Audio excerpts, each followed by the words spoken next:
I miss y'all. I have not talked to you. I have not heard from you. I have not seen you. Y'all have not seen me in 2 weeks because I didn't talk to y'all last week. What is going on with me? But I am back and I miss y'all. And I just want to say, of course, as I do every episode, thank you to all of my supporters, both here on YouTube and on the podcast. I love you more than words could ever say. But since I was slacking last week, I'm not going to waste no time. We're going to get right into it. So today we are talking about wisdom. What wisdom is, how it is obtained, and all the things that is associated with wisdom.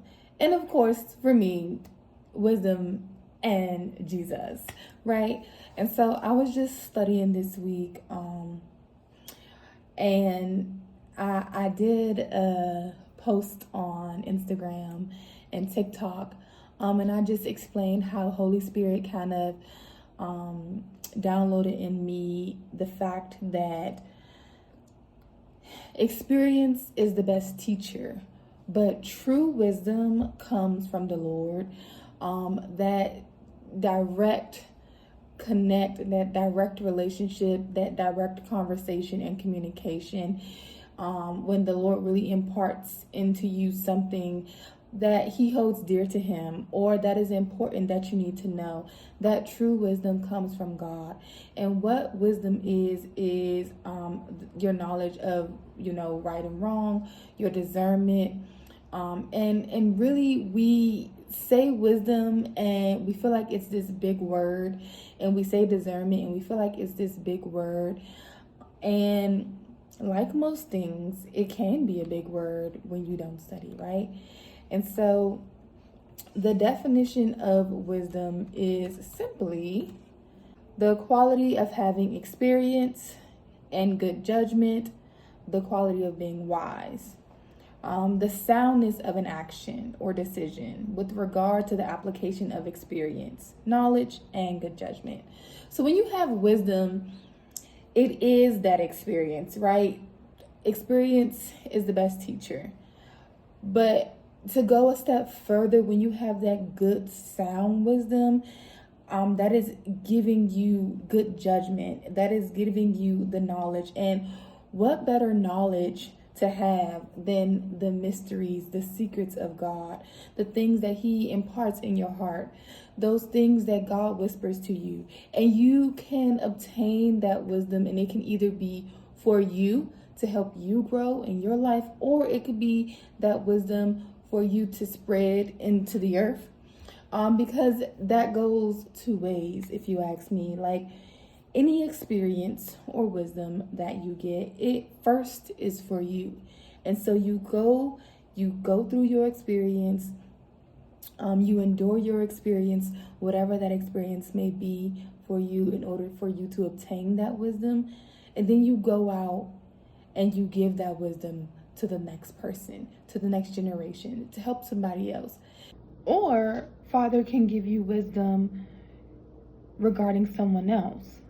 Again, that wisdom is going to teach you first, because it can expound upon something that you already knew, or he can be teaching you in the moment, but it's for somebody else. So he gives it to you so that you can interpret it, you can download it, and then you can give it to the individual who it's meant for, or the people who it's meant for.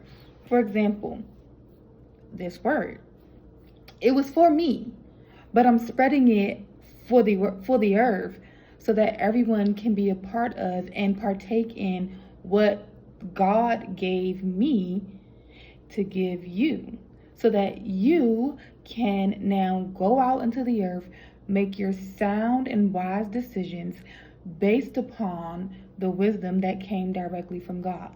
Because this didn't come from me, because it taught me something. And so I was like, ooh, let me go spread what the Lord has given me. And so true wisdom comes from the Lord.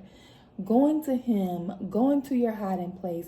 Because let me tell you, those experiences, a lot of those experiences that we talk about when we talk about wisdom and knowledge, a lot of those experiences are ones that came with long suffering or some type of endurance with them. And so you want to give that wisdom to somebody else to prepare them, or in order for them not to have to go through what you went through. All these things are what wisdom is, what wisdom does, what wisdom gives. Discernment is just the ability to judge well. And so when you pray for discernment, you're saying, God, give me the wisdom to make the right decision. So going to God and saying, give me the ability that I may choose the right choice when you set these choices before me. Give me the ability that I may make you proud when I make this decision. And I mentioned Solomon. He asked God for wisdom. Of all the things that he could have asked God for, he said, God, give me wisdom. And God not only gave him wisdom, but Solomon was one of the wisest men, if not the wisest man. And so when you are true about your prayers, and I say this all the time, go to God in boldness. Be true and authentic about what you're asking God for. Don't go to God asking something and your faith isn't really backing it up. Go to God in boldness. He is okay with you and your frustrations, or you maybe not even thinking or seeing that it's possible, but that is what faith is. That's what faith is. It's your hope for something that you do not see. And so when you think of your wisdom, when you think of your discernment, and you're saying, give me the knowledge and the ability to choose the right thing, to have this good judgment, to pick the right choice, that is something that God takes pride in. Because not many people would ask to have the ability to pick the right choice. Because a lot of people think that we know what to choose. We know what we want. We know what we need. And it's like, no, you need that knowledge. You need to ensure that you are making the right choice to put a smile on God's face, to make your life more abundant. The best thing that God gave us was the ability to choose. He doesn't force us to do anything.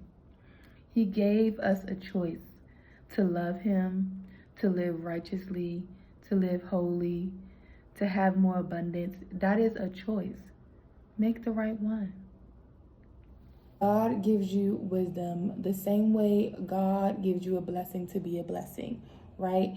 So you give to somebody so that they don't have to struggle anymore. You're not struggling. God blesses you to be a blessing.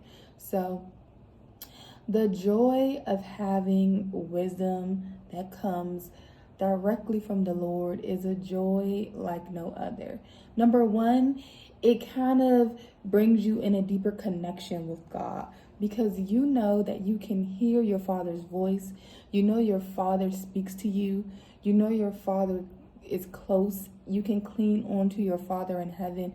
And so knowing that you have the ability to grasp this wisdom from God, to know that God trusts you with His words, trusts you with His thoughts, and that you can trust God with your thoughts and trust God with your words, trust God with your heart and everything that is you, because He made you. Give it back to the maker. If you want to fix something, read the manual. If you want to fix something, take it back to the Creator so that they can tell you what to do, what's wrong, what's broken, how to fix it. And so that is what wisdom is. Wisdom, you get your good judgment from God. You get your sound doctrine by reading your word, and God is the word, right? So all that is to say, go to God, pray, open that Bible, read that word, Get a close relationship with God that nobody can take away and nobody can disrupt, nobody can disturb. Because when you have a relationship that you don't play about, can't nobody shake you in that space. Like, can't nobody change my mind about my mother, right? And I talk about my mom all the time because that is like my ultimate example. Can't nobody change your mind about your husband. Like, you know, you are going to protect your husband. You're going to love your husband or your spouse. Can't nobody change your mind about your best friend or your sister, whoever that close-knit relationship that you have in the earthly realm, times it by 100. And that is a relationship that you get to enjoy, that you get to have, that you get to love and be a part of in the Lord. Pray this week that Father gives you wisdom, that He gives you knowledge, that He gives you discernment. All the things that your desire matches His desire for you. And that is like one of my prayers that I pray often. Because God, if my desires for myself matches what you desire for me, I'm never going to lack. Because you're going to want to bless me with what I want. You're going to want to give me what you have for me because it's the exact same thing that I want. And so I'm not out here asking for something that's not in your word or in your plan for my life. Father, I'm praying that you give me the desires of your heart, that they be the desires of my heart. I hope that makes sense. Because I know it sounds like a lot of words, but that is my prayer. That my desires are God's desires for me. And that way I know that my heart is always taken care of. My life is always taken care of. Because God is never going to leave me lacking. Especially when I am on one accord with what He has for me, what He wants for me, what His plan is for me. And so just pray this week for your wisdom, your knowledge, for your relationship with God to grow and deepen. It is the best thing that you can have. I promise. I'll talk to y'all next week.